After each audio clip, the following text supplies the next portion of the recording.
Primero, el examen era hoy. El tema es el siguiente, ¿no? Ya no se puede, a menos que todo el mundo esté de acuerdo, no se pueden hacer exámenes presenciales por todo el tema de lo sucedido a comienzos de enero. Ahí tenemos dos opciones. Ustedes deciden qué prefieren. La primera opción es hacer el examen como lo hacía el semestre pasado. Lo envío para la casa 3, 4 días. Lo enviaría el viernes, creo. Y la parte teórica, bueno, tengo que pensar cómo hago para evitar el tema de los LLMs para entender si lo hicieron ustedes o no. Entonces tienen dos opciones. La primera opción es, los dejo que lo hagan todo en la casa, la parte teórica, pues la parte práctica, como les digo, me da igual que usen Cloud o ChatGPT para hacer el código, siempre y cuando el análisis lo hagan ustedes. Y es muy fácil para mí entender si el análisis lo hicieron ustedes o no. Em, y la segunda opción es que nada más les envíe la parte práctica de la casa y luego la parte teórica la hacemos en una llamada el miércoles, puede ser, cada uno les hago preguntas entre 5 a 10 minutos. Las dos opciones me dan igual, una obviamente tiene más tiempo, que es hacer las llamadas, aunque también pudiese hacer la llamada si les envío el examen hacia la casa para verificar después las respuestas, pero tiene un poco de sesgo porque ya saben cuáles son las preguntas y pueden, bueno, al final, bueno, si estudian y se lo saben, puede ser que me den igual, pero bueno, es decisión de ustedes. Voy a poner una encuesta ya ¿cómo se llama esto? En Discord y ustedes deciden qué prefieren. Un segundo, déjame hacerlo. Entonces, opción examen, teoría, teoría más práctica a la casa, revisión personal luego, algo así. Y lo otro es teoría llamada más práctica a casa. Ok, esas son las opciones. Vamos a ponerle 24 horas, múltiple answers no, opción examen no, va a poner parcial. Ok, ya tienen la encuesta, por favor respóndanla. En teoría, bueno, lo que les digo, básicamente, entendiendo la situación, no podemos hacer las cosas 100% presencial. Si todo el mundo pudiese ir presencial, también es una opción. Bueno, puedo hacer otra, no lo creo que nada más con que una persona ponga que no es suficiente. Entonces, bueno, lo voy a colocar igual. Puedo ir presencialmente. Si no, eh, listo. Está en el canal de anuncios de la materia, ¿ok? Alguien escribió en el chat, un segundo, ¿cómo es que abro el chat? Ok. Eh, dime, Marcelo, es la mano. Ajá, sí, hola, buen día para todos. Profe, en mi caso particular yo pudiera presencial, pero tengo un tema si, claro, obviamente que la decisión va a ser en conjunto, pero en el caso de ser Ujú. presencial, el inconveniente que tengo es que los miércoles tengo clase, después bien el mediodía, después tengo más clase en la tarde, o sea que para mí los miércoles es como complicado. O sea, si es de ser presencial Lo- sería la preferible podemos los hacer viernes. la podemos hacer el viernes. Yo no tengo, a mí me da igual el tema de las fechas, ¿no? El tema álgido antes era la fecha de retiro, pero conociendo estos casos en el pasado, ahora van a poder retirar cuando quieran. En consecuencia, tenemos un poquito más de flexibilidad. Evidentemente, no es que vamos a llegar al final del curso y no tienen ninguna evaluación porque no tiene sentido, pero se pudiese hacer el examen el viernes que viene, por ejemplo. Yo creo que no habría rollo con eso. Igual el tema es que, bueno, se va a alargar el semestre, lo más seguro se alarga una semana. Pero como les dije antes, en diciembre, asuman que el siguiente parcial, bueno, obviamente va a ser al final de curso, pero a partir de hoy todo ya va para el otro parcial, no necesariamente el primero es hasta lo que vimos en diciembre, ¿ok? Entonces, bueno, yo creo que se puede hacer la semana que viene por el tema de que ahora pueden, me imagino que van a poder retirar cuando deseen, porque creo que no sé si se ha decidido. Solo sé que se empezaba esta semana y había el tema de flexibilización de si podemos ir o no, de si tenían que ir o no presencial. Eso es todo lo que sé, ¿ok? A ver, ok, ya cuatro personas me dijeron que no pueden presencial y en consecuencia eh, se enviará online, ¿ok? Por lo visto va a ganar teoría de práctica en casa. Tomen en cuenta, bueno, que después me envían eso y vamos a tener igual una llamada en donde les voy a preguntar cosas, pero ok, teoría y práctica a la casa. Entonces, bueno, lo enviaré el viernes y normalmente doy viernes, sábado y domingo y todo el lunes son más o menos 4 días, ¿ok? Bueno, entonces se los envío el viernes para que todo el mundo esté, bueno, hoy hay 16 en la llamada, en consecuencia está casi todo el mundo, así que ya todos deberían saberlo, pero voy a hacer el anuncio de una vez porque después se me va a olvidar. Denme un minuto, por favor. Aquí, announcements.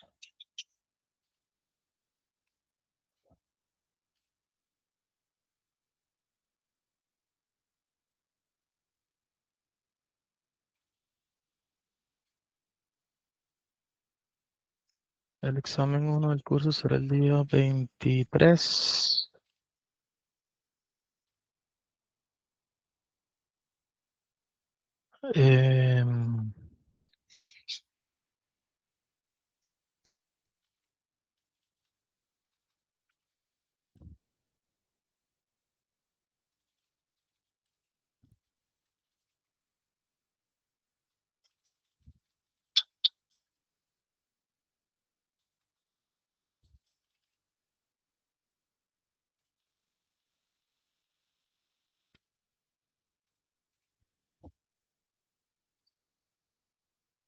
Ok, está aceptable.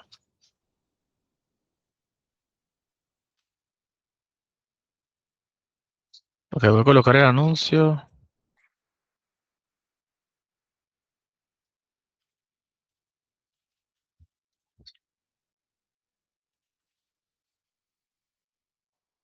Y hoy es 21.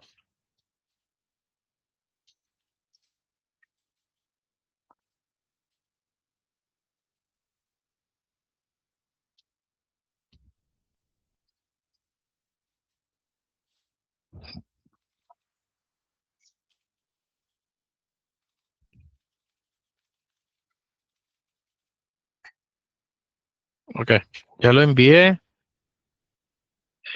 Cuando se actualice pongo la foto en el Discord. Ok, ¿ven mi pantalla?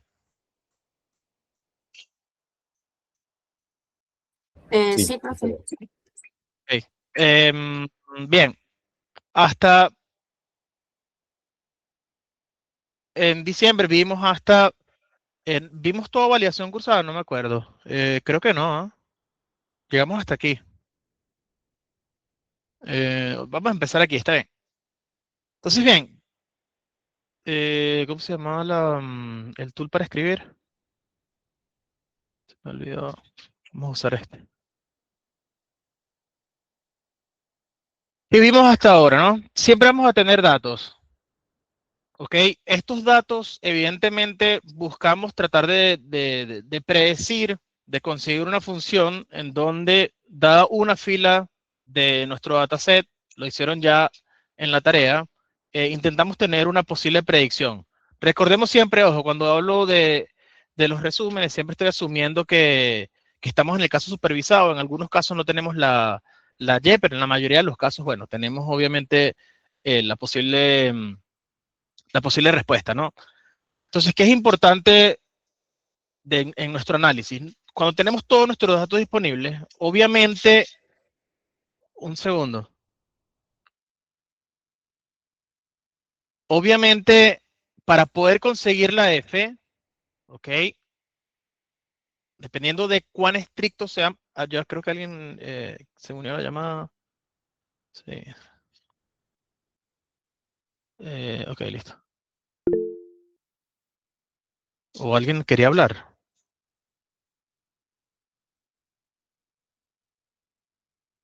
Me está llegando una notificación. Dime, Jonathan, perdón. Entonces, para terminar de concluir con el tema del pastel, entonces el viernes se publicaría temprano el enunciado y tendríamos el domingo para entregar la pauta teórica y práctica y luego haríamos la llamada como de revisión.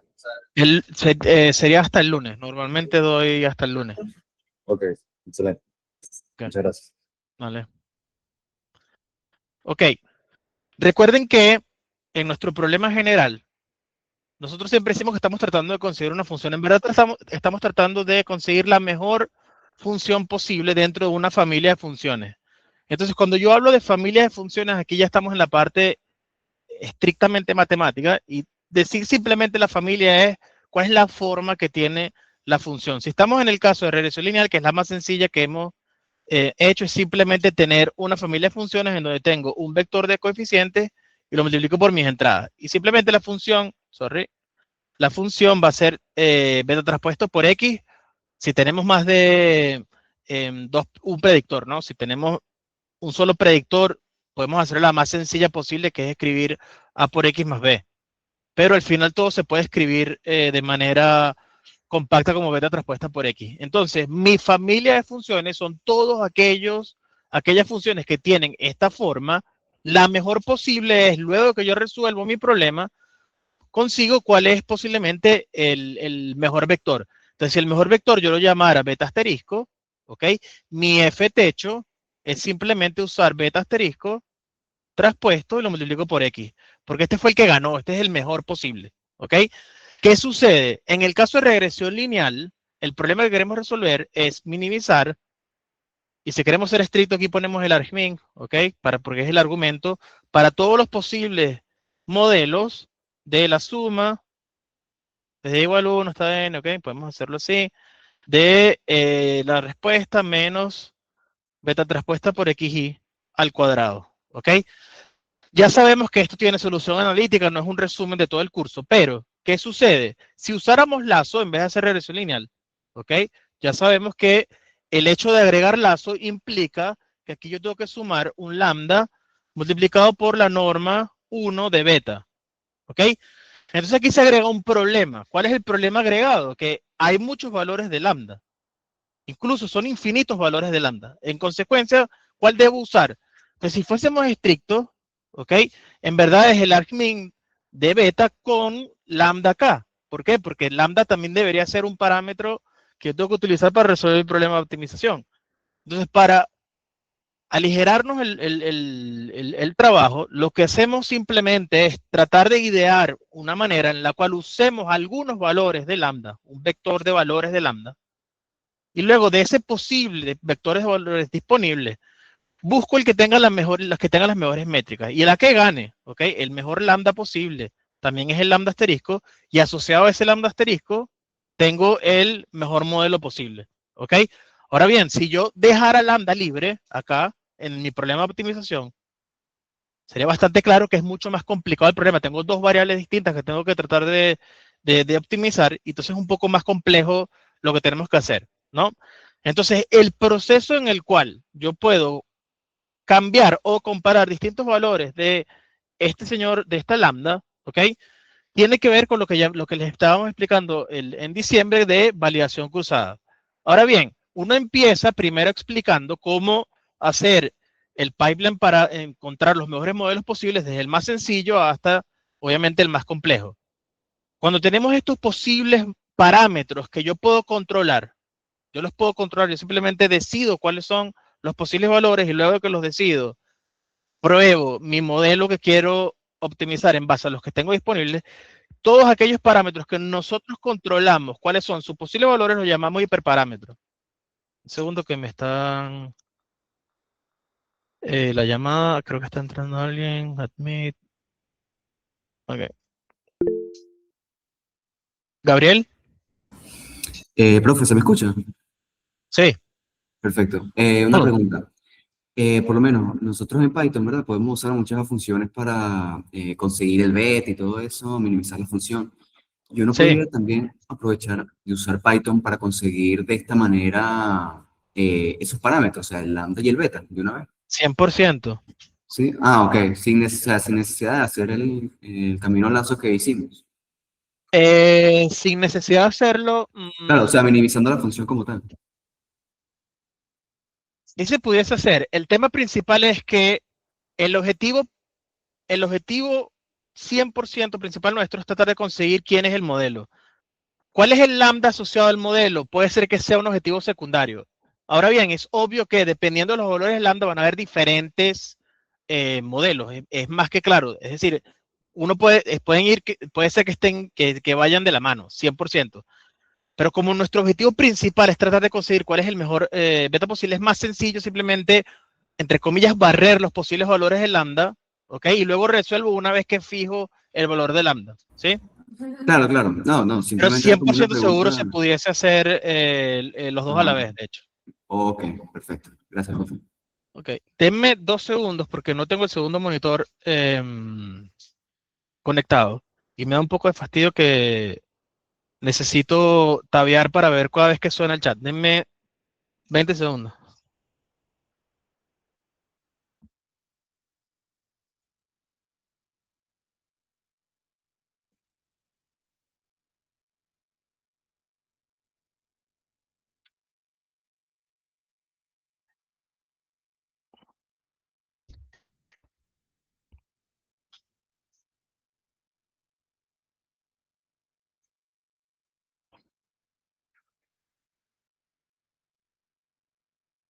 Ok,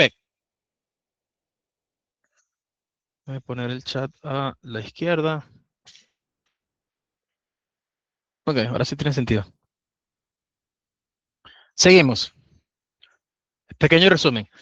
Entonces, bien, la manera más sencilla de poder conseguir o probar si nuestro modelo está funcionando o no es la siguiente. Primero, lo más sencillo posible, que puede ser que fue lo que hizo la mayoría en la tarea, es, tengo mis datos, tengo mis variables de respuesta, ¿ok? Asumamos que esto es una matriz, esto es un vector. Y obviamente necesito primero conseguir mi f techo en algunos de los datos de X y los pruebo en otros. ¿Por qué? Porque no tiene sentido que tratemos de conseguir el mejor modelo sobre todos los datos y luego los evalúo. Los estamos evaluando sobre datos que ya conozco. Es evidente que el sistema de evaluación está cometiendo un error. En teoría, nuestro objetivo es intentar generalizar bien en el sentido de para datos nuevos que en teoría desconocemos, ¿ok? Ver cómo se está comportando, cuáles son o cuál es el rendimiento en esos datos nuevos. Entonces, si se acuerdan en las clases de diciembre, hay un tema importante. Pudiésemos seleccionarlos de manera aleatoria, pudiésemos seleccionarlos en orden. Lo importante es definir qué porcentaje de datos van a ir hacia el entrenamiento y qué porcentaje de datos van a ir hacia prueba. Segundo.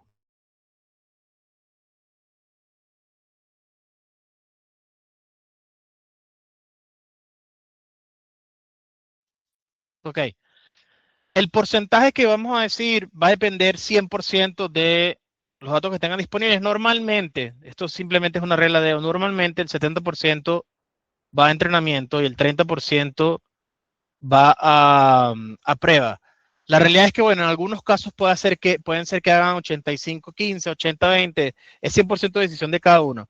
Ahora bien, es importante una cosa, si se acuerdan, el pequeño ejemplo que veíamos con las plantas de Iris virginosa, no me acuerdo muy bien cuáles son las clases, pero eran 3 clases, eran 150 filas. Si se acuerdan, hay un ejemplo importante en el eje de la respuesta. Recuerden que estaban ordenadas primero las 50 ceros, luego los 50 unos y luego estaban los 50 dos. ¿Ok? Entonces es claro que, por ejemplo, para este dataset, yo no pudiese escoger los valores. Si hago 70-30 eran 150. Imagínense que hacemos 66.6, 33.3 para hacerlo más sencillo. No tiene sentido que yo haga que escojo primero los primeros 100 y luego los últimos 50 van a prueba. ¿Por qué? Porque todos los 50 van a ser de la clase 2. Es claro entonces que en algunos casos tengo que escoger de manera aleatoria. Si mi dataset es suficiente, si las filas están suficientemente sampleadas de manera aleatoria, da igual si los escojo en orden, los primeros 100 y los segundos y los últimos 50. Tienen que darse cuenta cuando vean los datos cuál es la mejor decisión posible, ¿ok?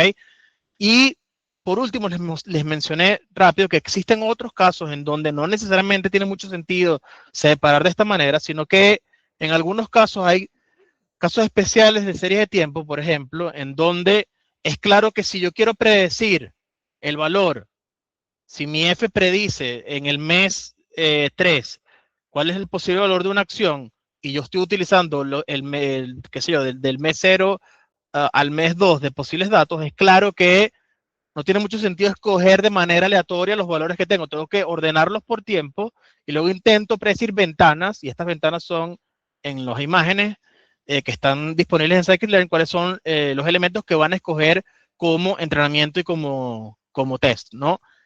Lo cierto es que a medida que avance el curso, vamos a empezar a usar más las cosas que ya están hechas para no tener que hacer todo desde cero. Y es bastante sencillo, lo deben haber hecho para la tarea de entender cómo utilizar todos estos splits dependiendo de la aplicación que estemos usando. ¿Ok? A nivel general, llegamos, si no me equivoco, a este split. No me acuerdo al 100%, pero creo que este fue el último que vimos. ¿Ok? En donde básicamente la idea fundamental es, si, por ejemplo, para nuestro caso estábamos haciendo lazo, no quiero hacer validación cruzada, sino que quiero probar simplemente para 3 lambdas, no quiero hacerlo algo bastante sencillo, quiero hacerlo uno para lambda 1, lambda 2 y qué sé yo, lambda 5, ¿ok? Porque bueno, así es como lo quiero hacer. Entonces, en este caso particular, bueno, ¿cómo yo pudiese entender, ¿ok? ¿Cuál es el mejor rendimiento de los posibles modelos? Entonces, bueno, tiene un poco más de sentido, ¿ok?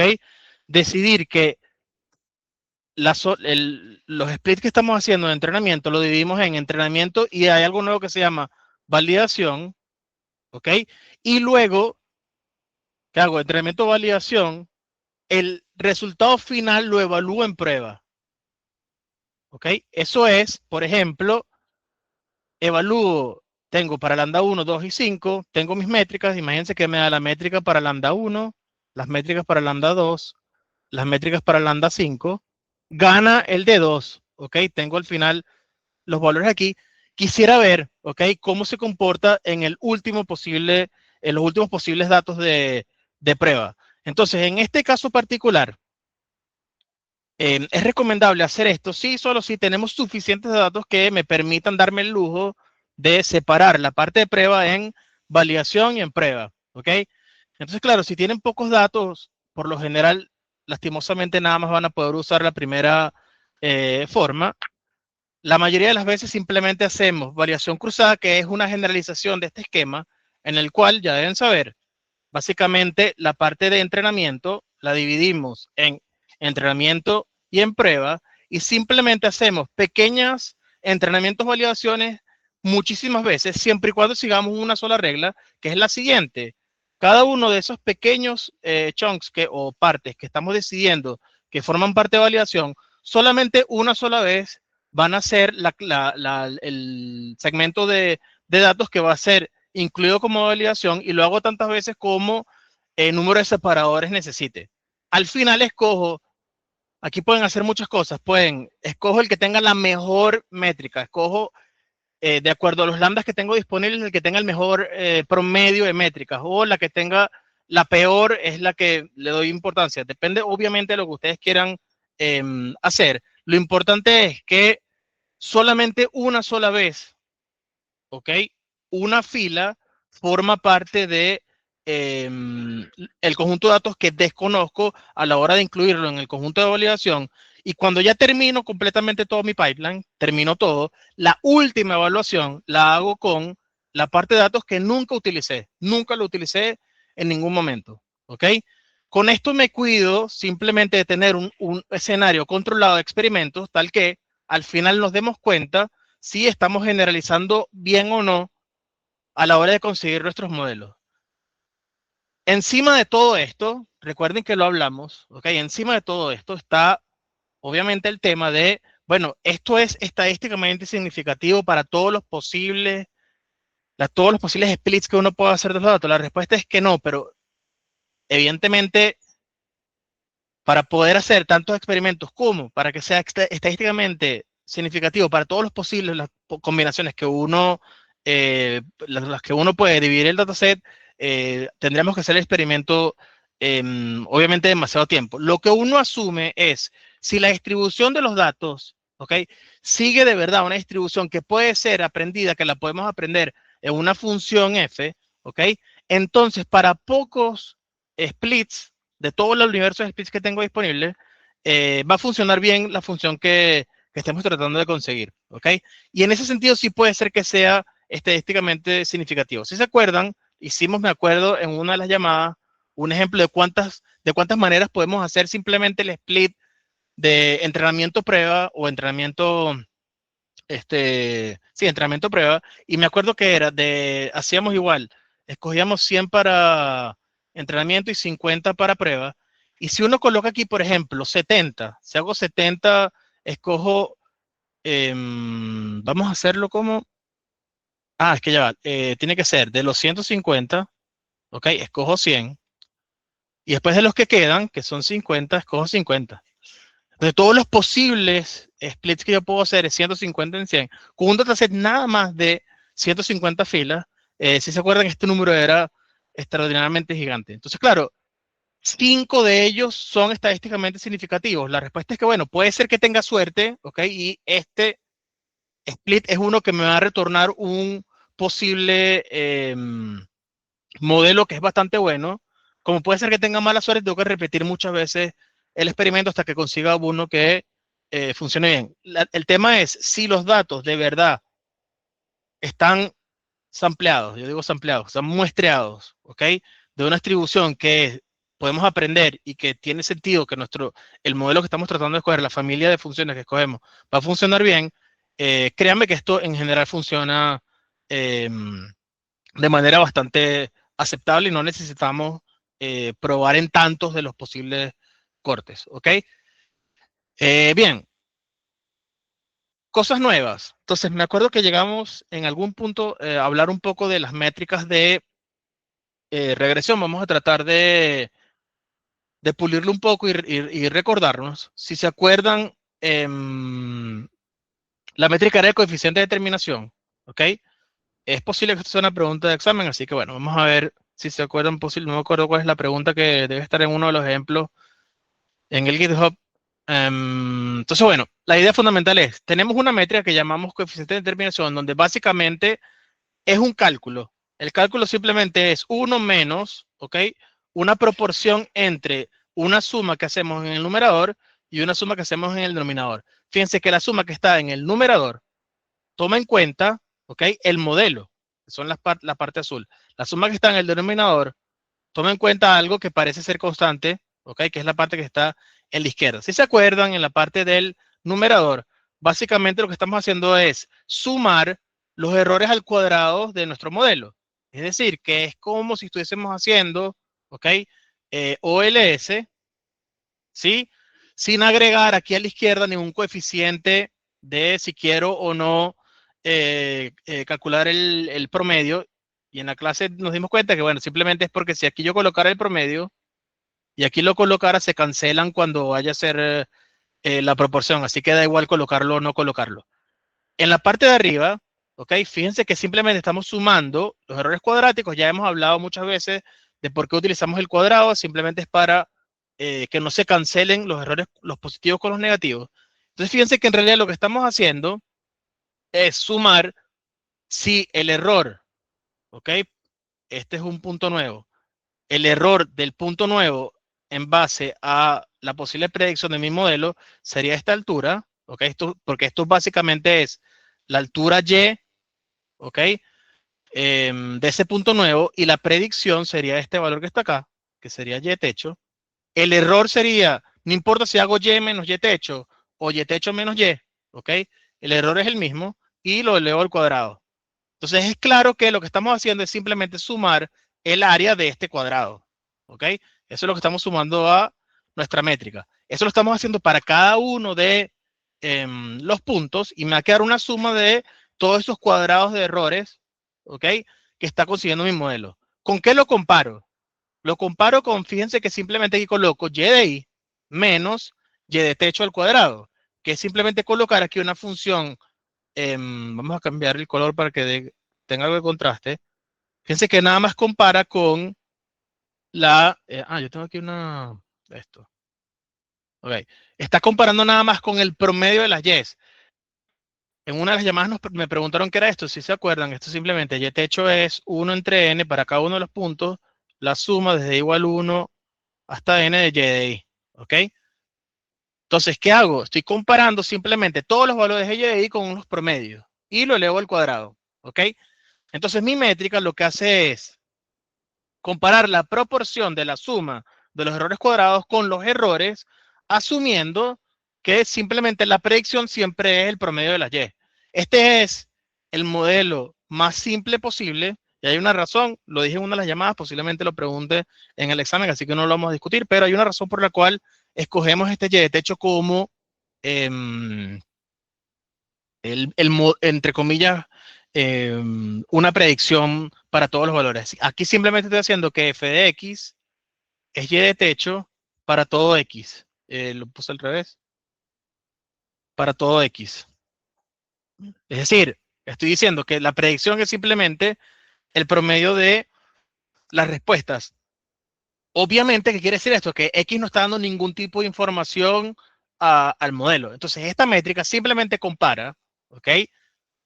No darle ningún tipo de información al modelo con cuáles son los errores luego de que aplico la predicción lineal. Eso es todo. Si los datos, ¿ok?, se pudiesen representar de una manera semi-aceptable con un modelo lineal, es obvio que este valor va a ser suficientemente pequeño y este valor siempre es constante, luego que lo calculo. Y en teoría, si esto decrece, quiere decir que esto se acerca a 0 y un valor cercano a 1 es un valor bastante bueno de esta métrica. ¿Ok? Mientras más se acerque a 0, es un valor que evidentemente es malo. Eso es todo. ¿Ok? ¿Preguntas? ¿Se entiende lo que digo, no? Sí, profe. Ok. Me pudiesen preguntar, por ejemplo, ¿ok?, si este valor pudiese ser negativo. La respuesta es que puede ser, pudiésemos pensarlo. El tema es el siguiente. Para que sea negativo, ¿ok?, quiere decir que la predicción tiene que ser algo que vaya 100% en contra, ¿ok?, puede ser que es una pregunta interesante, pero hay que tratar. Si fuese perpendicular al modelo optimal, sería el peor error posible. Hay que ver si esto es cierto. La respuesta es que, ¿ok? Como lo estamos comparando con el modelo en el cual yo asumo que todas las predicciones es el promedio, ¿ok? Esta métrica debería ir, ¿ok?, de 0 a 1, porque el peor modelo posible debería ser, ¿ok?, el cual la predicción es simplemente este valor constante. Es decir, sería bastante extraño que un modelo de regresión dé peor que asumir un valor constante para todas las y. ¿Ok? La pregunta es, bueno, ¿podemos hacer un dataset tal que eso sea cierto? La respuesta honesta es que no lo sé, pero voy a tratar de investigarlo porque ahorita lo estoy pensando a ver si es cierto, a ver cuál sería el posible peor valor. Yo creo que va de 0 a 1. Luego podemos investigar bien la respuesta de esto. Estoy casi seguro que va de 0 a 1, pero no les voy a mentir diciendo que estoy seguro. Luego lo investigo y vemos si el peor valor posible es 0, ¿ok? Cuando se tenga la respuesta, lo escribo posiblemente en el Discord, ¿ok? Bien. Freddy. Profesor, tengo entendido que era el que va de 0 a 1 es R nada más. El R cuadrado es el que puede Sí, ser el tema más. es que, bueno, si hacemos regresión, lo que digo es cierto que yo puedo tener este modelo, ¿ok? Y es obvio que va a dar negativo. La pregunta es si el resultado, luego de que hago regresión lineal, ¿ok?, el mejor posible, si el mejor posible me puede dar negativo. Eso es lo que no sé.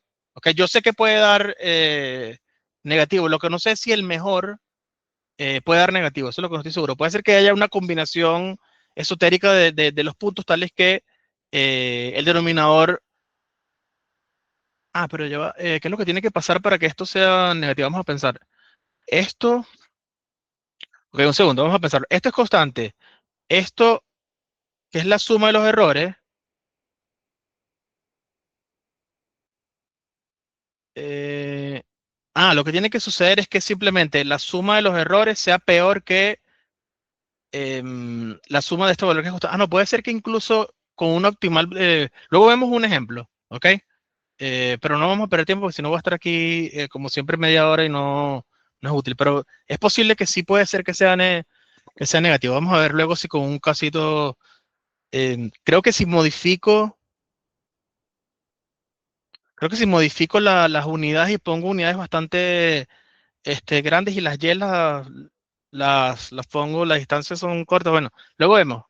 Pero no vamos a tratar de no perder, sino dedicarle tanto tiempo por ahora, ¿ok?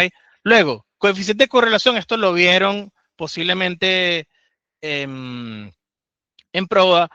Ahora bien, lo deben haber visto, si se acuerdan, la diferencia entre tener un estadístico y tener los parámetros de las variables aleatorias. ¿Okay? El coeficiente de correlación es bastante sencillo de entender. Básicamente, recuerden, la idea principal es si el modelo en teoría se parece a y igual x, ¿ok? Cuando se parece a y igual x, ¿ok? Decimos que tiene una correlación positiva y el valor va a estar cercano a 1, mientras mejor se comporte, va a acercarse más a 1. Por lo general, les puedo decir que funciona relativamente bien si si el valor es mayor a 0.85. Evidentemente aquí va a depender de la distribución de los datos, porque hay maneras en las cuales uno puede hacer datos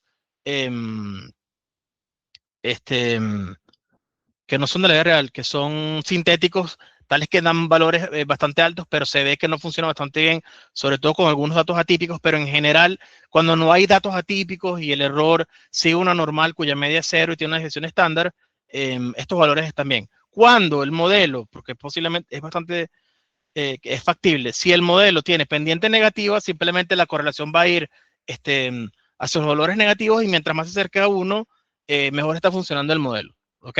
Esto lo deben haber visto en muchos cursos y es bastante intuitivo. ¿Ok? Bien, por ahora no vamos a ver, bueno, lo podemos hacer, ¿ok? Hay otra manera de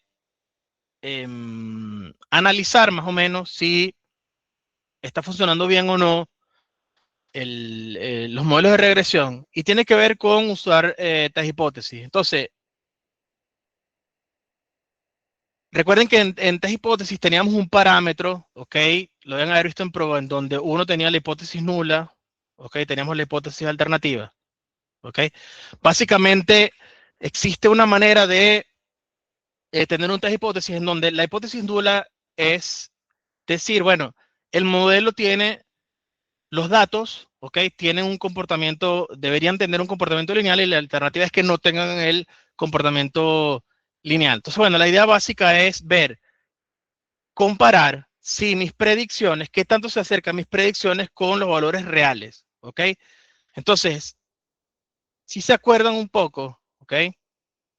La idea fundamental era, bueno, si fuese cierto, ok, vamos a tratar de, aquí que tengo que agregar SciPy, pero vamos a ver dónde está, ok, aquí está.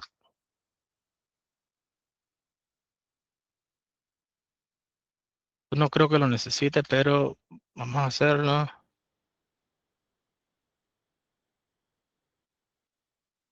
Ok. Entonces imagínense que tenemos esta nube de datos, ¿no?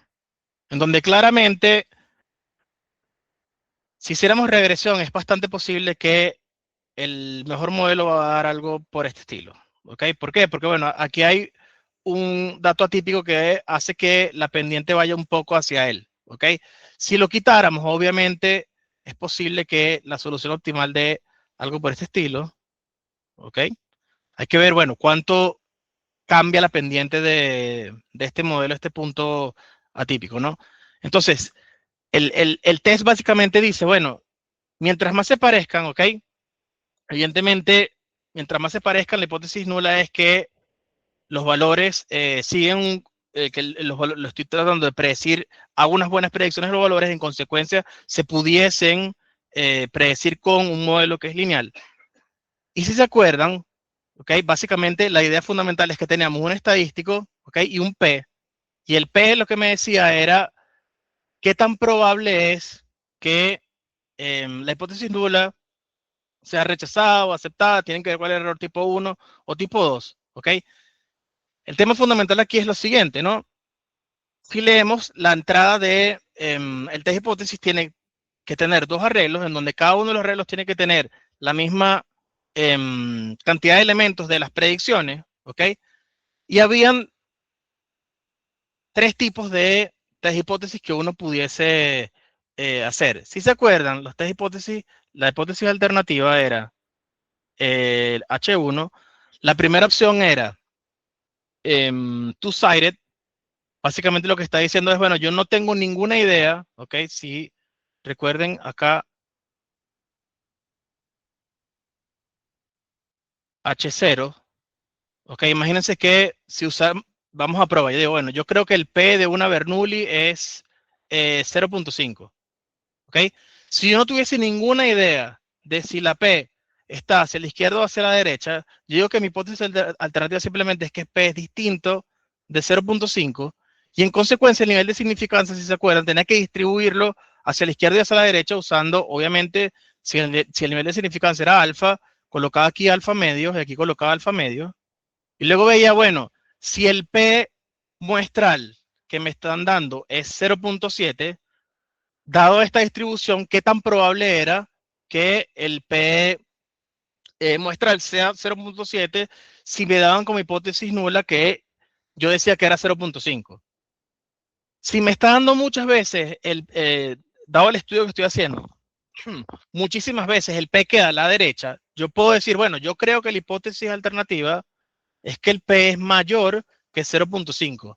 En consecuencia, fíjense que lo que sucedía era que era el nivel de significancia, nada más lo usaba hacia la derecha, coloco aquí el alfa, y al tener el alfa más grande lo que hace es mover hacia la izquierda la región de rechazo, ¿ok?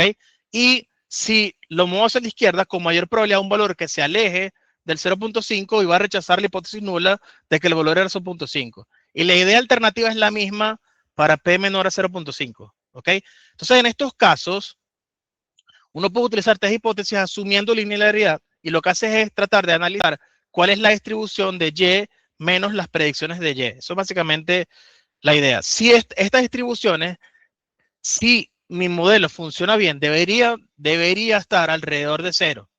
F de X. Esto debería estar alrededor de 0.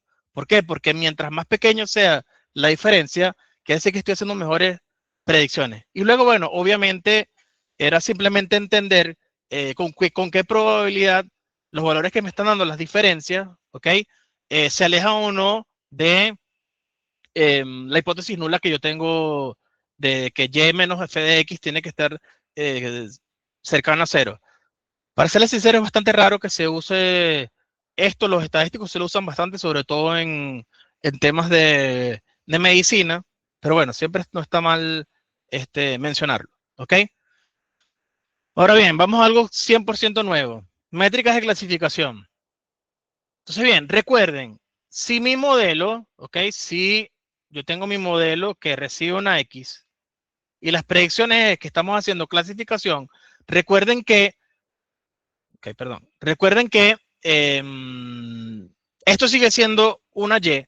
La particularidad es que Y pertenece ahora a un conjunto finito de elementos que yo puedo numerar. Recuerden que, bueno, dependiendo de cuál es el modelo, estos valores pueden ser o 0,1 o menos 1,1, dependiendo obviamente de facilidades que ustedes quieran a la hora de representar los datos. Pueden ser cadenas de string, pueden colocar aquí cáncer, no cáncer, lo que sea. Okay, cáncer, no cáncer, da igual lo que colocamos. ¿Ok? La idea fundamental, si se acuerdan, era tratar de diferenciar dos casos. El primer caso era si la cardinalidad de C es 2, es clasificación binaria. Si la cardinalidad de C es mayor que 2, ¿ok? Lo llamamos multiclase, ¿ok? Ya no es binario, ¿ok? Entonces, bien, la métrica más sencilla de clasificación binaria, ¿ok? Para poder tener métricas, en el caso de clasificación binaria, lo más sencillo es crear una matriz que llamamos matriz de confusión. Lo hemos mencionado, pero la idea fundamental de la matriz de confusión es la siguiente, ¿ok?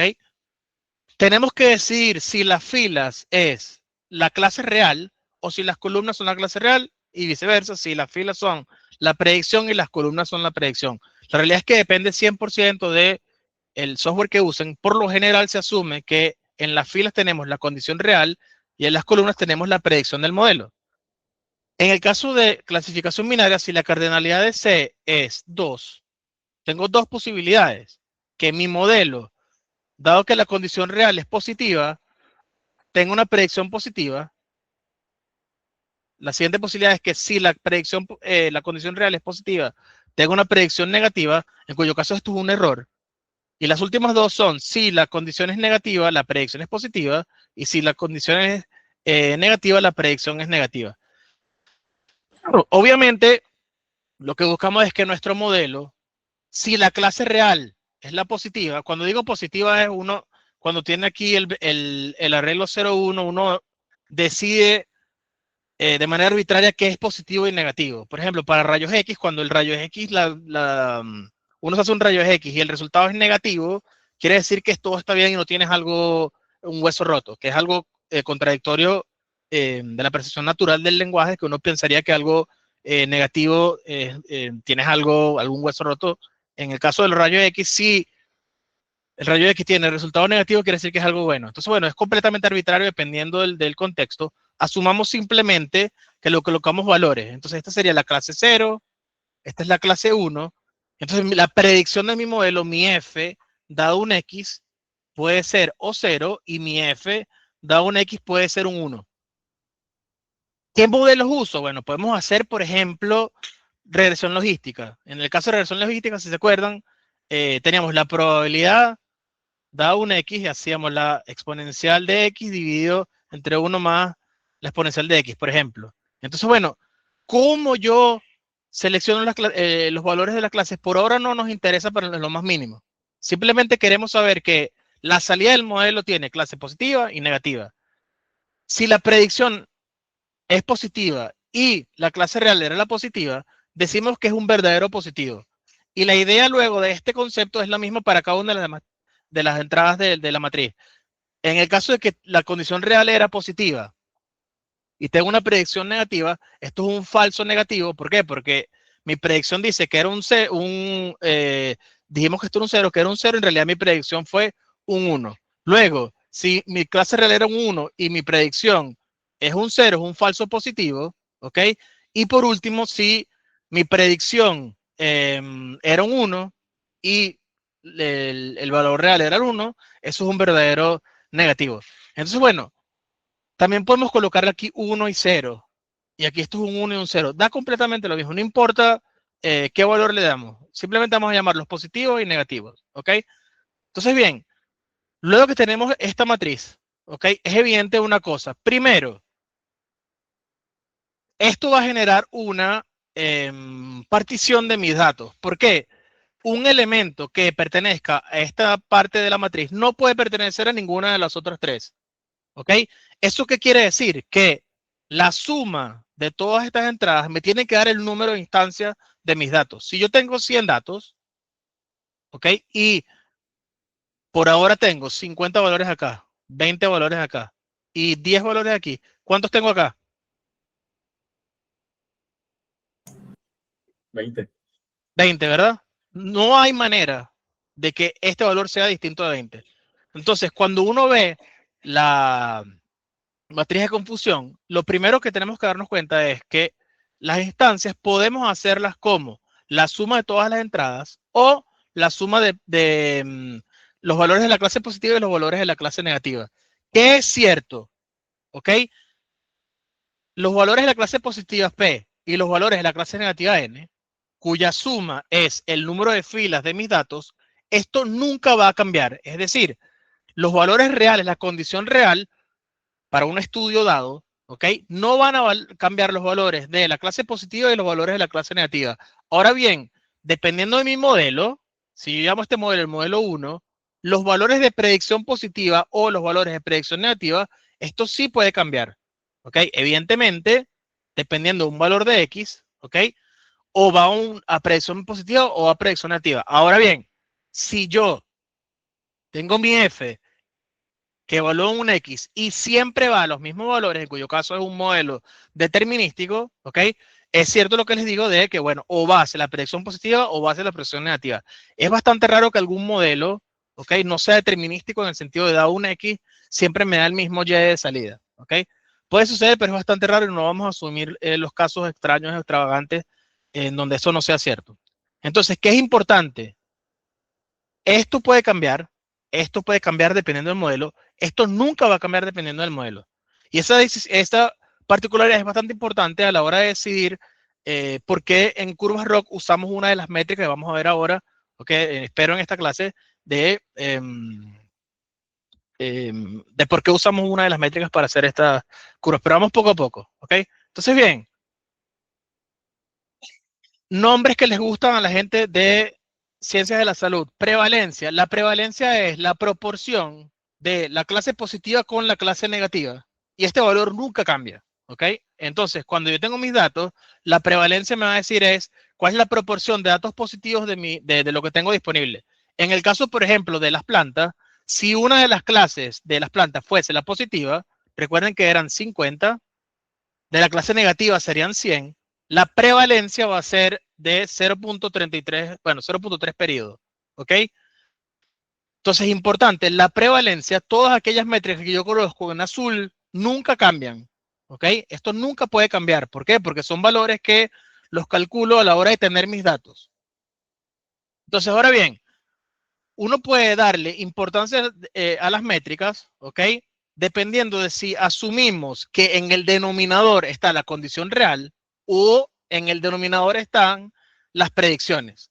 Por lo general, las métricas más útiles son aquellas en donde en el denominador están las condiciones reales. ¿Por qué ustedes creen que eso es así?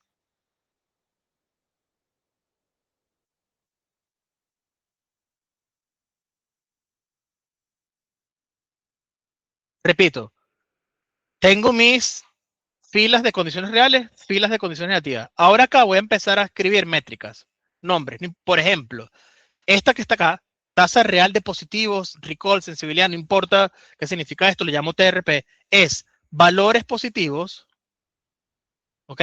Entre positivos. ¿Por qué? Simplemente digo cuál es la fila acá de valores positivos y hago la proporción. De manera análoga a la que está a la derecha es los falsos negativos dividido entre positivos. ¿Por qué? El denominador es el que me diga lo que viene desde la izquierda. Esta métrica, por ejemplo, la que está acá, el denominador va a ser la predicción positiva, ¿ok? Y el numerador va a ser la entrada que esté, en este caso, verdaderos positivos, este señor que está acá. Entonces, por ejemplo, verdaderos positivos entre predicción positiva se llama precisión y es una métrica. Ahora yo les digo, las métricas que están a la derecha, que el denominador son las condiciones reales, tengo 4 posibles métricas, ¿ok? ¿Por qué creen ustedes que tienen más importancia las métricas que están de este lado a las métricas que están acá? Fíjense que aquí, de hecho, no coloco estas 3. ¿Qué creen ustedes que sucede? ¿Por qué decidimos usar los que están a la derecha? Si no mal Se te echó a perder el audio, Carlos.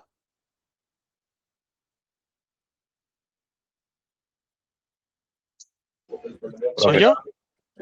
creo que sería porque consideran los casos generales en el modelo, la predicción general, en lugar de enfocarse solamente en la capacidad del modelo para hacer predicciones positivas o negativas. Y hablo como ambos casos. Creo que está bien, pero es un poco compleja la respuesta. O sea, ¿cuál es lo esencial de esas métricas? Carlos, no sé si estás hablando o te quedaste sin...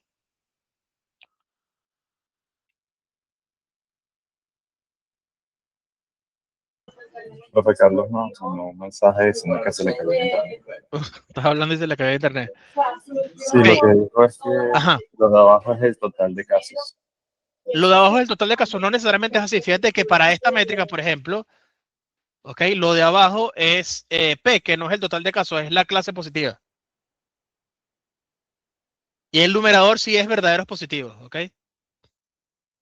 La siguiente, la que está a la derecha, es falsos negativos dividido entre positivos. Las dos de abajo son obviamente falsos positivos dividido entre negativos y verdaderos negativos divididos entre negativos. Esas son las cuatro métricas. ¿Por qué creen ustedes que las cuatro que están a la derecha son, entre comillas, las útiles?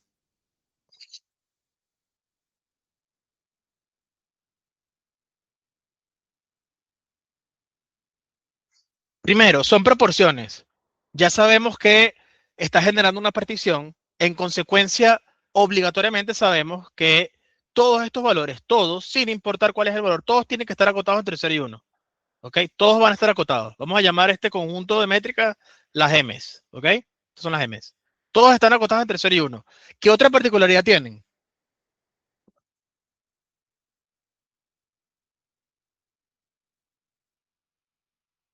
Por cierto, esto es igual, igual. ¿Ok?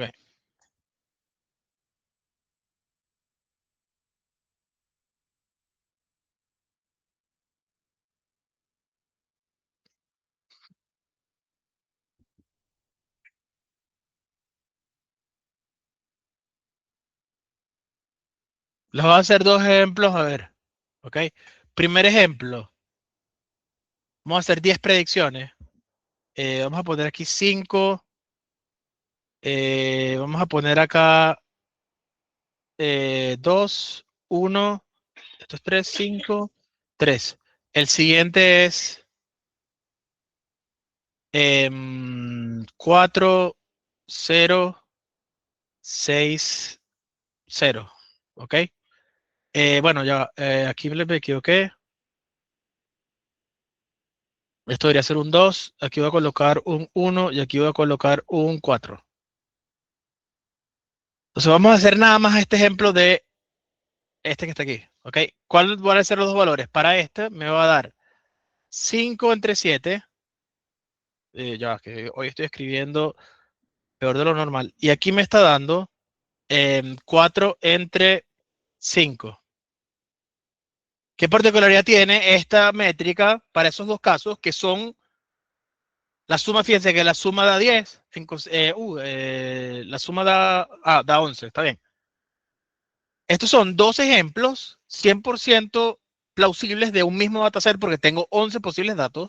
¿Ok? Y estas son las dos matrices de confusiones que me dio para dos modelos. Este es el modelo 1. Este es el modelo 2. La métrica valor de predicción positiva, precisión. ¿Ok? Me dio en un caso 5 sobre 7 y en el otro me dio 4 sobre 5. Ahora bien, por ejemplo, vamos a ver ahora la tasa real de positivos. En un caso me dio 5 entre 6 y en el otro caso me dio 4 entre 6. ¿Qué particularidad está sucediendo con esta métrica y esta? Que a ustedes les llame la atención, sin importar los valores. ¿Por qué no? Pues tengo que moverlo ahí. Yo pudiese comparar estas dos. Obviamente también podemos comparar estas, pero ¿qué particularidad tienen cuando a la hora de comparar estas dos? Yo puedo saber rápido cuál modelo en teoría tuvo mejor métrica, el de la izquierda. ¿Por qué? Porque 5 sobre 6 obviamente es mayor que otro sobre 6. ¿Cómo yo sé qué número aquí es mayor? Tengo que hacer la famosa regla de multiplicar estos dos, poner el numerador y dividir entre estos dos, el que dé mayor tal, y veo cuál es el mayor. ¿Qué cambió?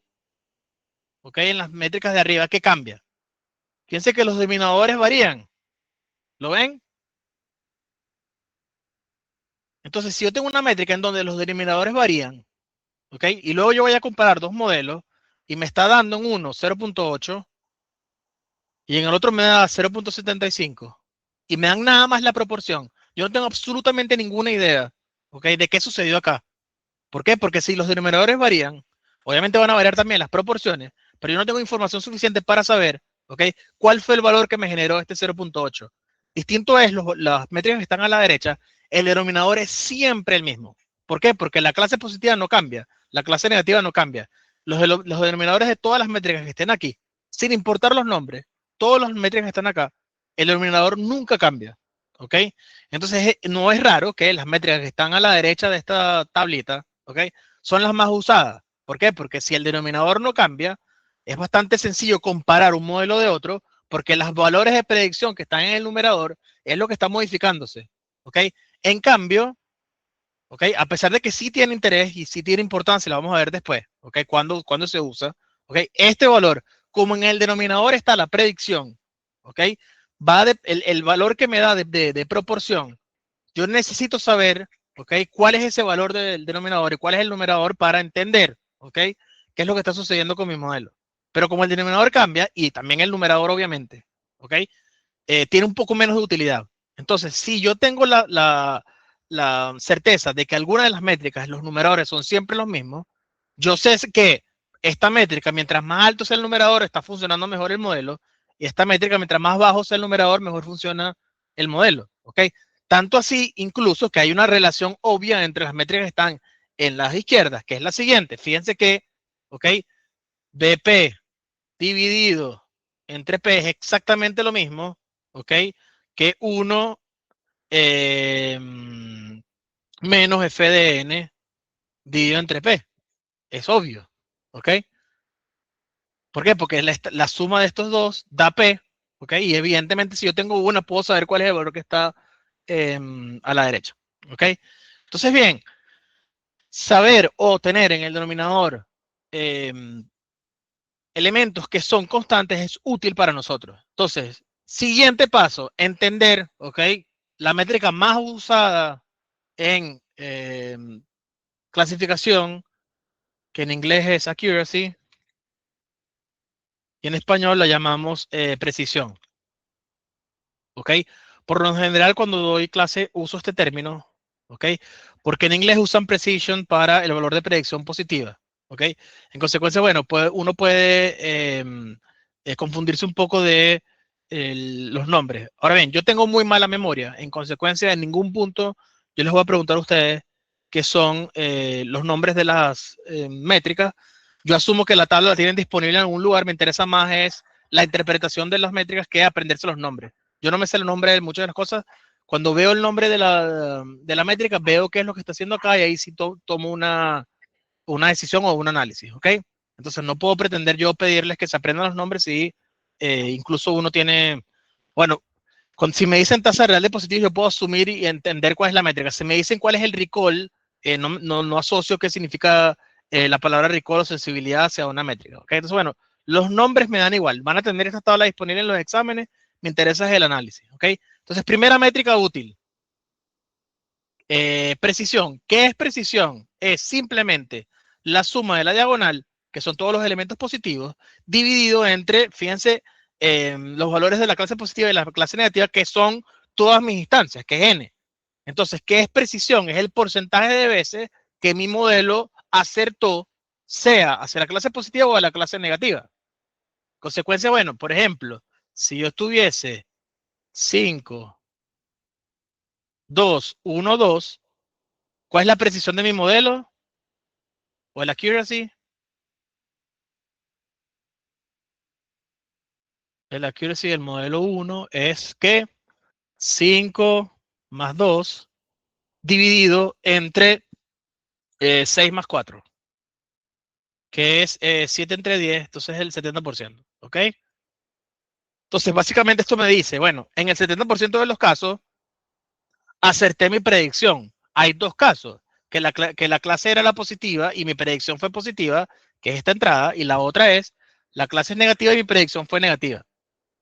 Cualquiera de los otros dos errores, ¿ok?, simplemente disminuyen el valor de accuracy de nuestra métrica, ¿ok?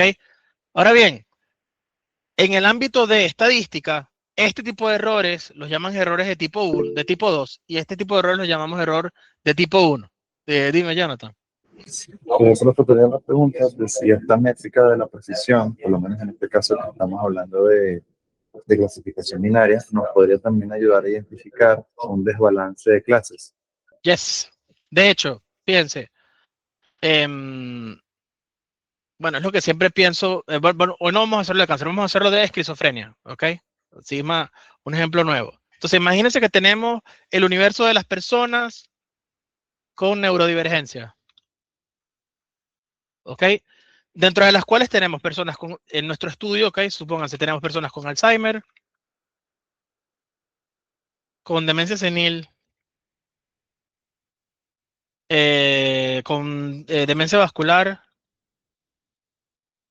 y con esquizofrenia, ¿ok? Dentro de este universo en este estudio, imagínense que quiero conseguir un modelo que me diga cuál es la probabilidad, ¿ok? Que una persona tenga esquizofrenia, ¿ok? En consecuencia, la clase positiva es esquizofrenia. Vamos a colocarla acá pequeño, esquizofrenia.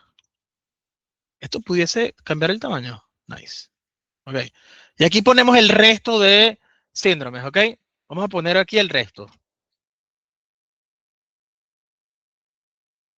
Ok. Por lo general, va a depender obviamente de los pacientes que tengan en el centro. Por lo general, el 5%, ¿ok? De los pacientes tienen esquizofrenia.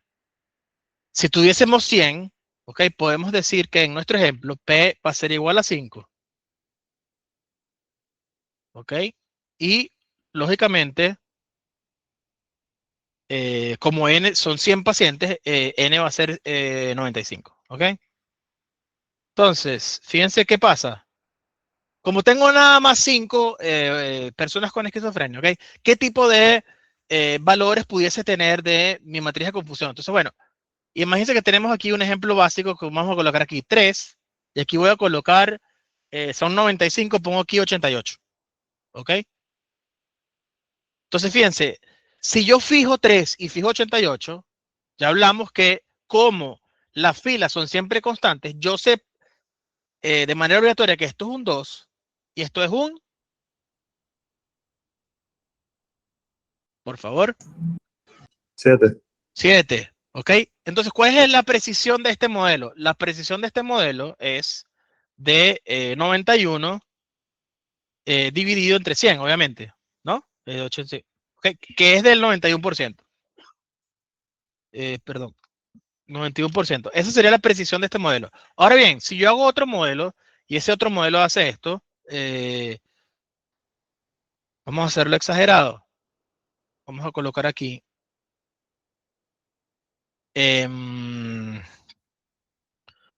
Ok, 5, 0, 95, 0. Es decir, ya he hecho el ejemplo, pero vamos a hacerlo de esta manera. ¿Ok? Vamos a calcularlo simplemente. La precisión de este modelo es el 95 entre 100, que es del 95%.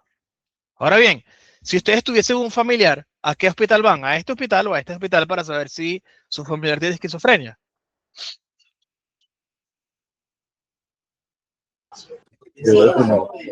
Al primero, ¿no? A pesar de que se equivoca más. Este tiene una precisión del 91%, el otro tiene precisión del 95%. ¿Qué está pasando?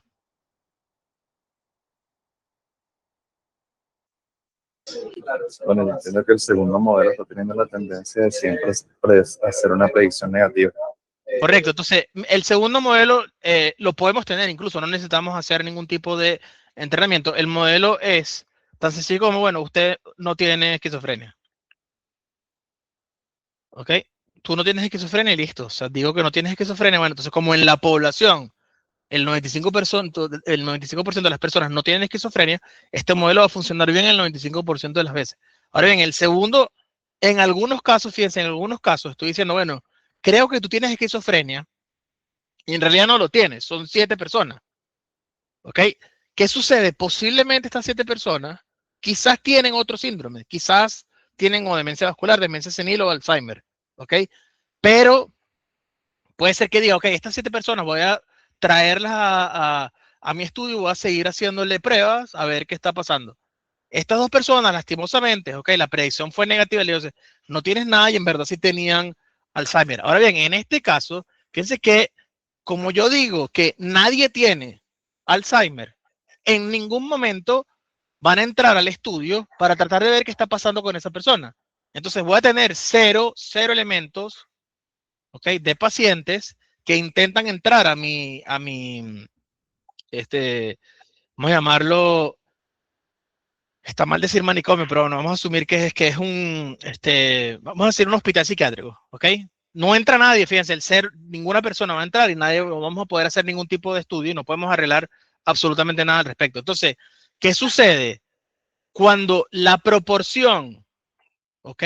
De clases positivas con las negativas, es decir, cuando P entre N está alejado de 1, ¿ok? Cuando tienen obviamente la misma proporción, está cercano a 1. Cuando está alejado de 1, ¿ok? Cuando uno es mucho mayor que el otro, en este caso me está dando 5 dividido entre 95, es decir, hay muchísimos más elementos de la clase negativa, ¿ok? Esta métrica pierde valor.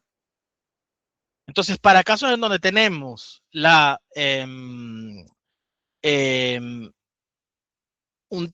que justamente lo que estás diciendo tú, que están desbalanceados los datos, la precisión puede ser que no nos diga absolutamente nada.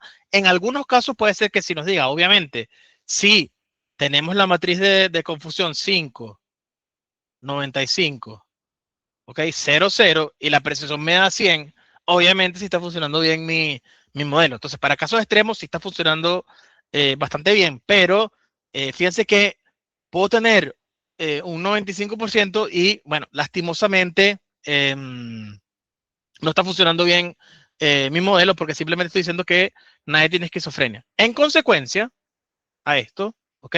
Tenemos diferentes métricas que intentan ayudar, ¿ok?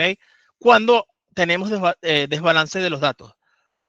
Una de ellas es la siguiente, que se llama el score F1, que es la más famosa, ¿ok? El score F1 es, si ven esto, lo pueden conseguir en Wikipedia, ¿ok? El score F1 es simplemente, ¿ok?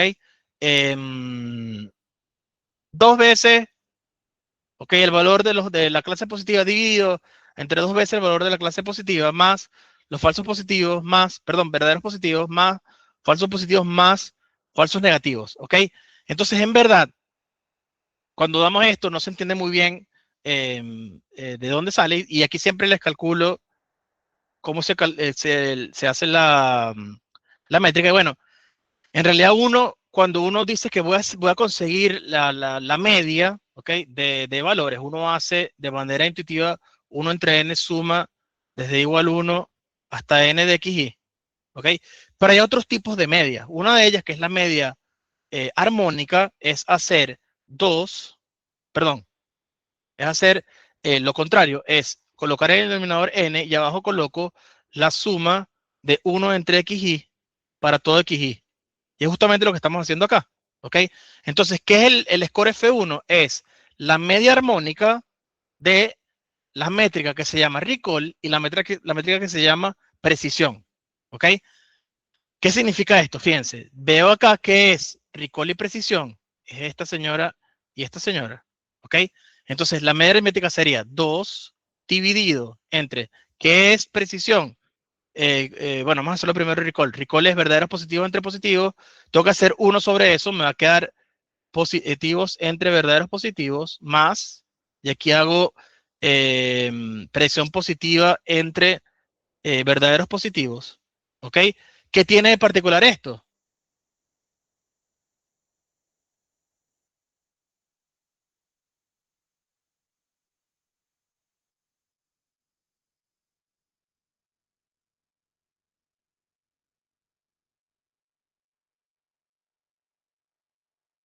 Ayúdeme.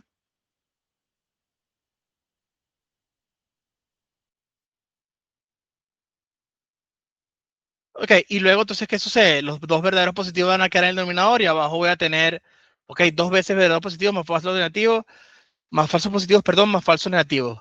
¿Qué particular? Ustedes ven esta métrica y yo les digo, esta métrica es 2 veces BP entre 2 BP más FP más FN, ¿ok? Esa es la métrica. ¿Por qué creen ustedes que es útil para clases desbalanceadas?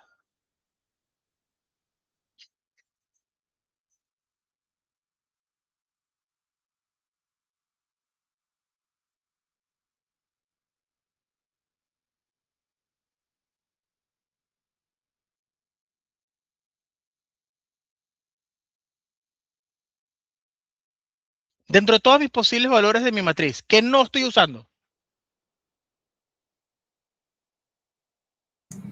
Los verdaderos negativos. Entonces, el valor ese que tenía de 95, ¿ok? En esta métrica particular no lo uso, ¿ok? Mi métrica F1 va a usar nada más los falsos negativos, los verdaderos positivos y los falsos positivos. Más aún, multiplica por 2 la importancia de los verdaderos positivos, porque esto es lo que yo quiero, ¿ok?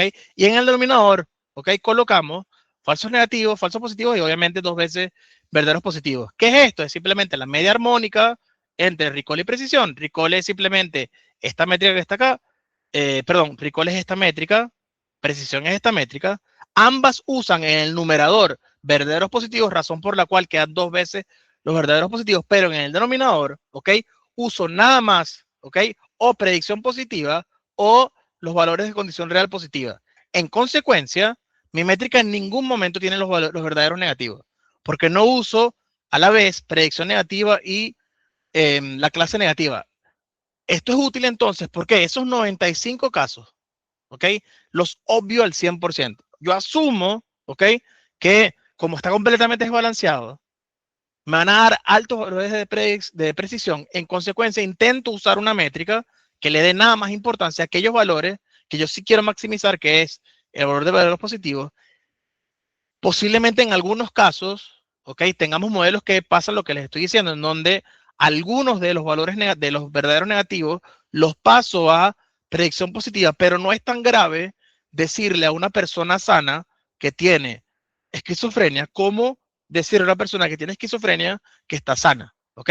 Y es una manera similar de ver el sistema judicial, que uno siempre asume inocencia hasta que se demuestre lo contrario, es similar a este caso. ¿Por qué? Porque es mucho menos probable que una persona sea culpable a que sea inocente. En consecuencia, nos interesa demostrar que lo que se tiene que demostrar con 100% de certeza es que la persona es inocente. Es algo similar en el sentido, bueno, no le vamos a dar importancia a aquellos elementos de los valores que son demasiado altos, como en este caso personas que no tienen esquizofrenia. Le voy a dar importancia a tratar de maximizar cuando consigo a esas personas que sí tienen esquizofrenia de verdad. ¿Ok? Entonces, bien, hay muchas métricas. Ya sabemos cómo calcularlas. ¿Ok? Simplemente agarran la tabla. ¿Ok? Espero que se entienda que si la tabla, yo le veo como la matriz alternativa que está a la derecha de 4 posiciones, es fácil saber cuál es la métrica asociada en el sentido de cómo calcularla. No es sencillo saber cómo se llaman, ¿ok? Eso lo entiendo. Y esto lo van a poder usar, yo asumo que lo tienen siempre disponible. Ojo, una cosa importante, si buscan esto, si le hacen clic a esto, aquí hay métricas, y de hecho, también hay unas métricas por acá. Yo no las obvio y no, vamos a utilizar nada más las que se usan el 95% de las veces, que son las que están acá. Hay más métricas, no tenemos tiempo para ver todas, ¿ok? Vamos a tratar de usar estas que están acá. Ahora bien, ¿ok? Ok, tranquilo. Ok, para entender bien la idea entre precisión y recall, esto es algo nuevo que hice para este semestre, ¿ok? Que es lo siguiente, ¿ok? ¿Qué es la precisión? Si se acuerdan acá, ¿ok? Precisión es,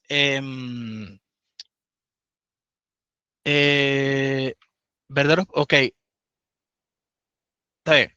Ok, precisión es, fíjense que como en el denominador, en el denominador están las predicciones positivas, algunas de esas predicciones son falsos positivos, algunas son verdaderos positivos. Entonces, precisión es simplemente la proporción, o esto lo dice, pero se consigue, no es que lo dice yo, se consigue en Wikipedia, por si acaso. Lo que sí hice yo creo que fue las gráficas de abajo, ¿ok? La precisión es la proporción de, ¿ok? De mis predicciones, ¿cuántas son de verdad relevantes? Mientras más alto este valor, quiere decir que cuando yo tengo como predicción la clase positiva, mientras más alto es, me estoy equivocando mucho menos en mis predicciones, ¿ok? El recall, que es esta métrica que está acá, es de los elementos relevantes, ¿cuántos soy capaz de predecir de ellos? Entonces, el numerador, como no varía porque son los elementos relevantes, ¿ok? Mientras más alto es el recall, quiere decir que yo fui capaz de los verdaderos valores que eran positivos, cuál es la proporción de valores que estoy de verdad consiguiendo. ¿ok? Entonces, en el caso de precisión, obviamente cambian los valores del denominador porque puedo tener más precisión, más predicciones positivas o negativas dependiendo del modelo, ¿ok? Pero el valor del denominador en el caso de recall nunca cambia, ¿ok? Estas dos métricas son posiblemente aquellas que si tuviesen que hacer una entrevista para una empresa, que bueno, sobre todo habla inglés, esta posiblemente sí puede ser que se las tengan que aprender entre comillas de memoria, porque no van a ser tan flexibles como yo de colocarles a ustedes acá las métricas. Entonces, bueno, eso es algo importante para entender, ¿ok? Entonces, bien, imagínense este caso, ¿ok? Si tenemos este ejemplo, ¿ok? Para variar uso Alzheimer, imagínense que tenemos este modelo. El modelo es de regresión logística, cuya salida, si se acuerdan, es un valor entre 0 y 1. Entonces, asumamos para simplificar el experimento que los valores de predicción, que van entre 0 y 1, están, por así decirlo, ordenados de menor a mayor y la distancia entre cada uno de los valores de salida de mi modelo son exactamente los mismos. ¿Eso qué quiere decir? ¿Ok? Tengo, primero que contar cuántos son, qué fastidio. Vamos a ver, 1, 2, 3, 4, 5, 6, 7, 8, 9, 10. Ok, hay 10 a la derecha de esta línea punteada. Luego vamos a ver qué es esta línea punteada. Hacia la izquierda hay 1, 2, 3, 4, 5, 6, 7, 8, 9, 10, 11, 12. Hay 20, ¿no? O 21. Dios, aquí hay 5. Aquí hay 5. Aquí hay, aquí hay 5. Y aquí hay 5. Ok, son 1, 2, 3, 4, 5. Son 6 de dimensión 5. Son 30 valores. Ok. ¿Estamos todos de acuerdo? Creo que lo hice bien. Ok. Sí. Vamos a intentar llenar la tabla juntos. Entonces, como les digo, asumamos que nuestro modelo, que es de regresión, que intenta buscar cuál es la probabilidad. Entonces, ¿cuál es la probabilidad dado un X, ok, de que tenga Alzheimer o no? Ok. Este valor me va a dar un numerito entre 0 y 1. ¿Qué es lo que les estoy diciendo? Bueno, los valores de predicción para todos nuestros datos están ordenados de izquierda a derecha, de menor a mayor. Y por comodidad, simplemente los coloco de tal manera que sea bastante sencillo entender cuál es menor o mayor. Esto no, lo que quiero decir es que no necesariamente esto va a suceder en la vida real. Es posible que, por ejemplo, les queden, ¿qué color es el rojo? Ok, es bastante probable que les queden muchos valores en este punto, ok, o algunos acá. Entonces, bueno, tengo 4 valores que tienen como valor 0.3. Ok, aquí asumo simplemente que van de 0 a 1 ordenados y todo está bien ordenado. Okay, eso es todo. Entonces, tengo 30 valores. Entonces, primera cosa que podemos llenar. Vamos a llenarlo acá. Vamos a usar esto para que yo no escriba porque escribo bastante mal. Entonces, ¿cuántas instancias hay? Hay 30. Ok. Lo dejo así para que se vea bien. ¿Cuántos son de la clase positiva?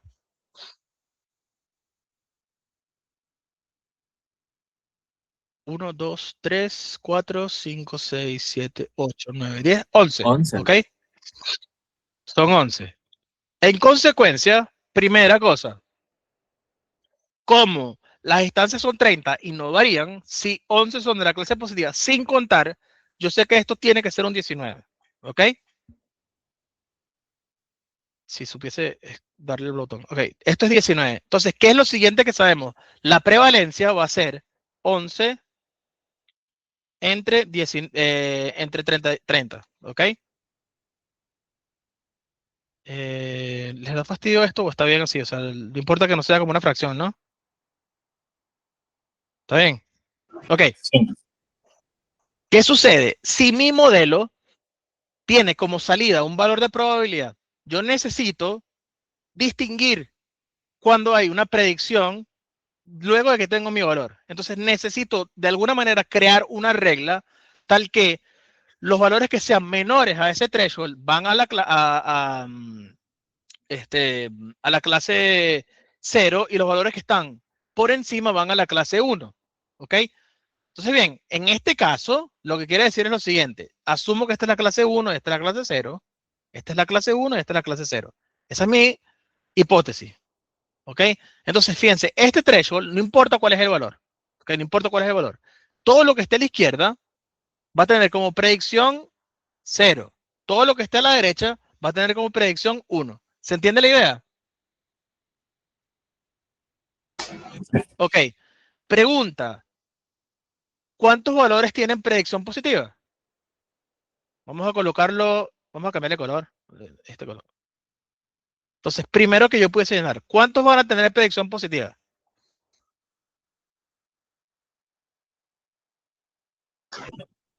Vamos a ver. Yo debería ponerle números para no. Todos los sobrecitos tenemos el mismo problema. Parece ser que son 10, ¿ok? Entonces, fíjense, 10 tienen predicción positiva. En consecuencia, ¿cuántos tienen predicción negativa? 20. 30. No tenemos que, para llenar esta tabla, tenemos que poner un valor y el otro es el complemento, ¿ok? Son 20. ¿Ok? Siguiente. Aquí ya tengo que colocar otro color porque, bueno, se va a ver bastante mal. ¿Qué tengo que colocar aquí? Posiblemente negro. Ok. ¿Cuántos valores son de verdad positivos? 8. Correcto. Fíjense, 8 valores de los que están a la derecha son verdes. 2 son rojos. Entonces, bueno, lo puedo ver o viendo, obviamente, los valores acá o simplemente es por el complemento. ¿Ok? Aquí iré a escoger, esto debería hacer contraste. ¿Ok? Esto es un 2. Ya, esto es horrible. Profe, una pregunta. Ajá. ¿Cómo sacaron el número de predicciones positivas? No me comí claro ese 10.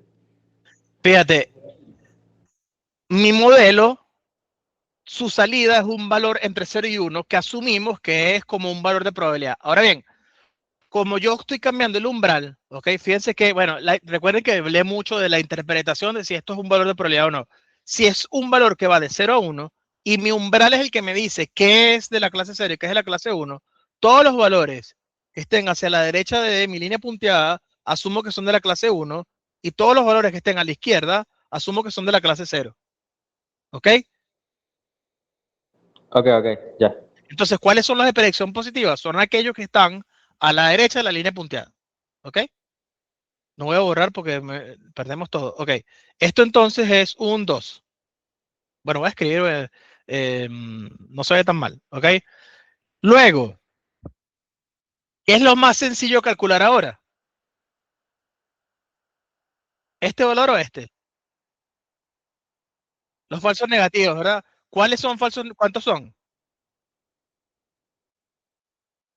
Exacto, entonces o lo podemos hacer o como son los tres que están, los verdes que están a la izquierda, que son nada más 3, o simplemente como los valores de la clase positiva no pueden cambiar, ya aquí ya puedo terminar lo que está aquí adentro. Esto tiene que ser obligatoriamente un 3 y este tiene que ser obligatoriamente un 17. Es decir, no tengo que ni siquiera contar, ¿ok? Los rojos que están a la izquierda de la clase punteada porque toda la entrada tiene que darme 30, la suma, o la suma de esta columna me tiene que dar 20, o la suma de esta columna me tiene que dar 10, o la suma de esta fila, etcétera, etcétera. ¿Ok? Entonces, siguientes pasos. ¿Cuál es la tasa real de positivos o recall o sensibilidad?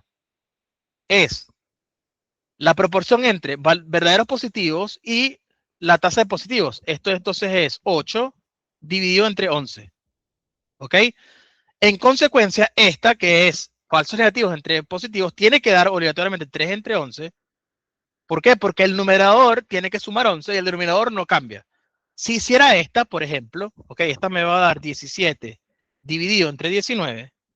En consecuencia, la de la izquierda obligatoriamente me tiene que dar 2 dividido entre 19. ¿Ok? Ese tipo de cosas de jugar con los complementos posiblemente es más complicado hacer acá porque acá tengo que entender cuál es el denominador. Entonces, en este caso, ¿cuántas predicciones positivas hubo? Hubo 10, de las cuales 8 son de los verdaderos positivos. ¿Se ve? Luego, la precisión es 17 más 8, que creo que da 25, dividido entre 30. ¿Ok? La precisión balanceada me dice TRP más TRN entre 2.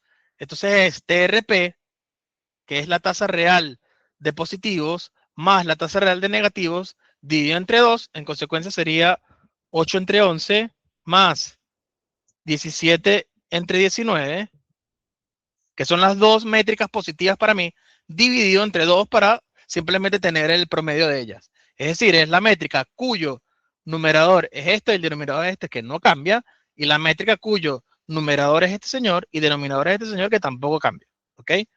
Esas dos métricas, ¿ok? Se llaman precisión balanceada. En vez de usar como denominador 30, simplemente asumo que esto es una métrica, esta es otra y las promedio. ¿Ok? Eso es todo. Por último, ¿ok? Dentro de mi universo de métricas, nos falta el score F1, que es 2 veces verdaderos positivos, que es 8, dividido entre 2 veces 8 más falsos positivos, que son 2, más 3, que son los falsos negativos. ¿Ok?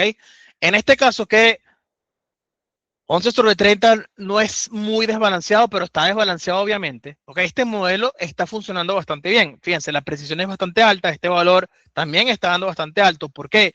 ¿Cómo yo sé que va a dar bastante alto? Cuando este valor es mucho más grande que la suma de estos dos, ¿ok? Esa métrica va a acercarse a 1 porque el numerador es exactamente igual a ese valor. Entonces, justamente mi intención es entender, ¿ok? En el caso de que sean desbalanceados, ¿cómo yo hago para minimizar esto, señor, y maximizar este señor? ¿Ok? Es más o menos la idea de lo que estamos haciendo, ¿ok? ¿Qué vamos a hacer la clase que viene? ¿Ok? Estaba hecho. Bueno, lo hicimos nosotros y lo tienen en el video, ¿ok? ¿Qué hacemos la clase que viene? La clase que viene vamos a mover el threshold y vamos a entender, ¿ok? Dado que yo tengo un estado de mi matriz, mover el threshold hacia la izquierda o hacia la derecha, ¿qué hace? Y luego vamos a ver, ¿ok? Aquí hay muchos ejemplos. Luego vamos a ver una curva que se llama las curvas ROC, que es tan sencillo como, ¿ok? Colocar en el eje X la tasa falsa de positivos. La tasa falsa de positivos es, ¿dónde lo vemos? Tasa real de positivos. Creo que lo traduje. Tasa falsa de positivos. Aquí está. Ok.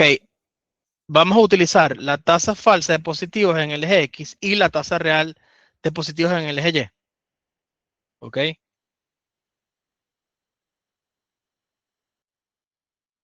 Y vamos a entender por qué. Y la idea fundamental es, ¿ok? Intentar graficar la tasa falsa de positivos y la tasa real de positivos, moviendo el umbral desde 1 hasta 0. Yo empiezo con, el algoritmo básicamente es empezar el umbral acá y lo voy a ir moviendo hasta llegar a 0. Y graficamos cuáles son los valores, ¿ok?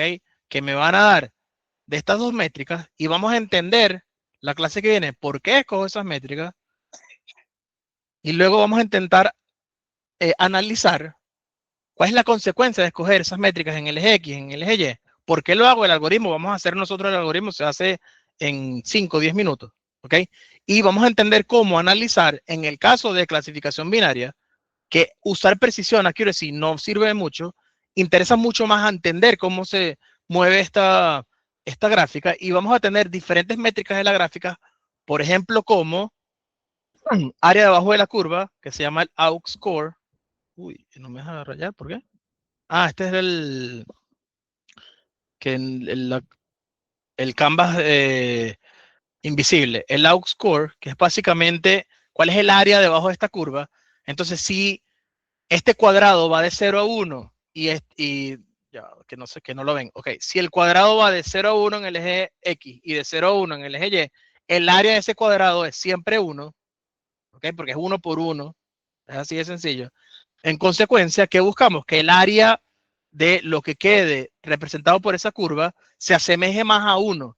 Vamos a entender por qué cuando la curva queda, por ejemplo, que quede algo por este estilo, ¿ok? Se llama clasificador perfecto. Vamos a entender qué significa eso.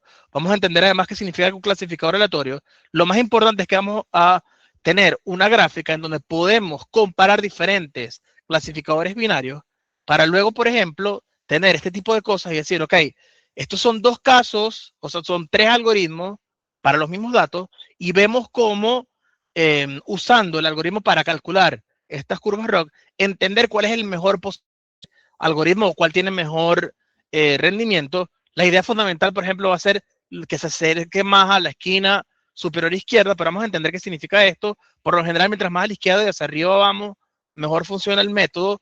Mientras más se acerca a la diagonal, decimos que es un clasificador aleatorio y les voy a explicar por qué significa que esto es un clasificador aleatorio. ¿Ok? Entonces, bien, por hoy está bien. Recuerden, les envío el parcial el viernes. Como tenemos un poco de flexibilidad, tengo un deadline para enviar un paper el 25 de enero. Entonces, bueno, la semana que viene les doy las notas de las tareas, pero voy a corregir el lunes o martes con el preparador. ¿Ok? Entonces, bueno, el viernes les envío el parcial. Recuerden que me lo tienen que entregar el lunes. Cualquier pregunta, como siempre, estoy disponible en el chat. ¿Ok? Nos vemos el viernes.